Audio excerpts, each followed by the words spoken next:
How's everybody doing? Man, it is great to be here at Hob Nob, Mississippi.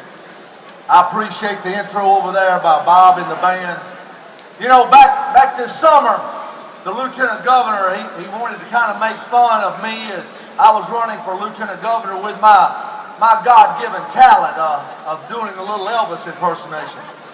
But I want to tell you, I'm proud of that talent. You know, I bring a lot of smile and laughter to people's faces with that, and I enjoy doing that. And you know, my mama taught me that those people that talk about other people's talents, they just a little short in the talent pool themselves. So I'm here today to tell you that I'm Tim Johnson and I'm running for Lieutenant Governor of this state. You know, I was born in Kosciuszko, Mississippi in Attala County. My daddy died when I was 3 years old. And my mama and my older brothers and sisters, they raised me. And my mother went to work in a factory in Kosciuszko at the hosiery mill. And one of the reasons that I'm running, one of the main reasons I'm running for Lieutenant Governor is because of my mama. You know, back in January of this year, my mother had a stroke. And they rushed her out to Mumford Jones Hospital. And you know, at that time, that hospital was going through some financial troubles. Financial strains. There was talk of it closing or being sold. But you know, luckily that hospital was open. And they took care of my mama, and you know, 3 days after that event, we celebrated her 91st birthday. But I got to thinking, what would have happened if that hospital would have been closed? What would have happened if they'd had to rush my mother to Jackson or rush her to Tupelo to get the medical care she needed? Would we have had the same results?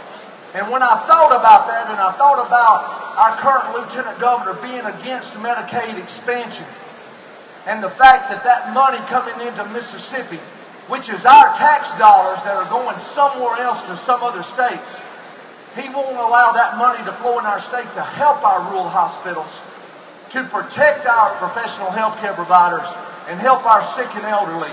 I thought it was an irresponsible act on his part. And I viewed that as party politics over people. Party politics over my mama. And party politics over your mama and daddy. And that's the reason I'm running for Lieutenant Governor. I want to take my experience as a former alderman, as a former state senator, as a former supervisor, and I want to apply that to the Lieutenant Governor's office. And there's 3 things I want to do as Lieutenant Governor. The first thing I want to do is I want to expand Medicaid in this state. I want to make sure that those dollars flow into our state so that we can shore up our rural hospitals and protect our professional health care providers and help our sick and elderly. We need to make sure our hospitals are open when your mamas and your daddies need that care. The second thing I want to do is I want to use my experience as a county supervisor to make sure we have safe roads and bridges in this state. Over 50% of our bridges in this state are deficient. And I believe we need to revisit the transportation appropriation process to make sure more money flows to our cities and to our counties so they can ensure we have safe roads and bridges to travel on. But you know what? We have to invest in the future. We have to build new roads in this state. Because as we build new roads, we create economic and commercial development that creates jobs in this state and helps grow our economy. The third thing I want to do as your Lieutenant Governor, we will fully fund our schools in this state. I am a supporter of Initiative 42, and I view Initiative 42 as an accountability to hold our legislature in check.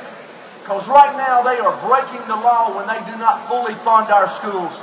So I support Initiative 42 because I believe we need to pay our teachers and teachers' assistants a competitive salary so that we can stop losing our teachers to Arkansas and Alabama. We need to make sure our schools have the resources they need so they can educate our leaders of tomorrow, our children. If we value public education, we must fully fund public education. You know, when I got into politics, somebody once told me, they said, Tim, it is easy to be against something. What's hard is being for something. And with that said, I want to ask y'all a question. What does our current Lieutenant Governor stand for? What is he for? What has he done? I can tell you on his watch, Mississippi's economy has shrunk. Along with Alaska's, we are one of 2 states in this nation that our economy shrunk. We've got to change that. And in just a little bit, our Lieutenant Governor is going to stand up here and he's going to tell you that as Lieutenant Governor, he balanced the budget. You know, that's what you have to do in the state government. You have to balance the budget. But how did he balance that budget? He balanced it on the back of our schools, of our children. And I think that's wrong. He's going to tell you that he's against Initiative 42. He's going to try to explain to you why he thinks 200,000 people that signed a petition to put it on the ballot, why are they dumb and stupid? I mean, they shouldn't be doing that. And he's also going to tell you he's against Obama. And he's against Obamacare. But I'm going to tell you something, and you know it as well as I do. If Obamacare was called Bush Care or Cheney Care, he would be embracing it like his first girlfriend. You know, I've told you what I'm for. I'm for expanding Medicaid in this state to help our rural hospitals and help our sick and elderly. I'm for making sure our roads and bridges are safe. I'm for making sure our schools are fully funded. But I'm going to put my 3-point plan up against the Lieutenant Governor's 3-point plan, which is raise money, and raise money.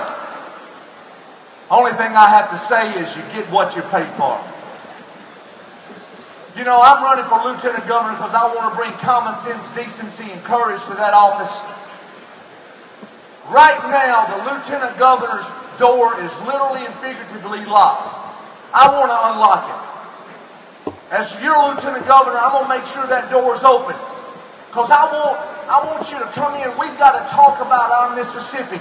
We've got to improve our Mississippi. And that's what I'm going to be about. And I'm going to tell you this. When you come to my office, you don't have to bring a $25,000 or $50,000 check with you. You know, when I was 3 years old, my daddy died. And you know, around Talon, Lee County, everybody called him Jabbo. You know, and they said it didn't matter what time of the day or the night you needed Jabbo Johnson. He was going to be there. But he died 52 years ago. On November 3rd, it'll be 52 years ago that day that my daddy died. But you know, the blood, my daddy, even though he's gone, it runs in my veins. And I love serving people, and I love helping people. And my pledge to you is if you'll elect me Lieutenant Governor, or when you elect me Lieutenant Governor, it doesn't matter what time of the day or the night or what the temperature is outside. If you need old Timbo, he's going to be there. On November 3rd, I'm asking for your vote for Lieutenant Governor. I sincerely ask for that because I love this state. I think we've got the greatest state in the nation. I know we've got the greatest people in the nation. I want to thank you today for this time to speak to you. And once again, please consider Tim Johnson Lieutenant Governor on November 3rd. Thank you very much.